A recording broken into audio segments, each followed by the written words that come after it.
မင်းကငါသားဆိုတော့မမေ့နဲ့တော့မမေ့ပါဘူးဗျာမင်းကငါသားဆိုတော့ငါမင်းအဖေပေါ်မှာသားရဲ့ဟုတ်ပါတယ်တကယ်တမ်းပြောရင်မင်းအမေယောက်ျားငါဟုတ်ပြီပါရဲ့သားလောက်နဲ့လည်းရပါပြီခြံအောင်လဲအောင်မရမချင်းခေါ်နေတာဖေးတဝင်းပွဲထင်းနေမှာဆိုလိုပါသားရဲ့ဖေးတဝင်းပွဲရှိလားဗျာဟာလေ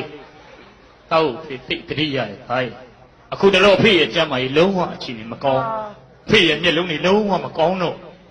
အဖေရဲ့မျက်လုံးတွေကဘလောက်ထိမကောင်းလို့ဆိုရင်အဖေနဲ့ရွက်ကိုအဖေပြန်မမြင်တာတော်တော်ကြားနေပြီသား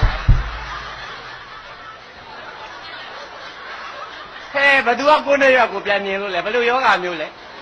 မျက်လုံးကတော်တော်အခြေအနေဆိုးနေပြီသားမျက်လုံးတစ်ဖက်ကချောင်းဆိုးပြီးမျက်လုံးတစ်ဖက်ကရင်ကျက်နေတဲ့သားရဲ့ဘာလဲကွာဘာယောဂလဲကွာမျက်လုံးတစ်ဖက်ကချောင်းဆိုးပြီးတစ်ဖက်ကရင်ကျက်ဆရာဝန်တွေကပြောတယ်သားဘာပြောလဲအဖေမှာအရန်ကိုတွေးအားနေနေပြီလေသားရဲ့ဟာဖေစင်းချင်းဖေ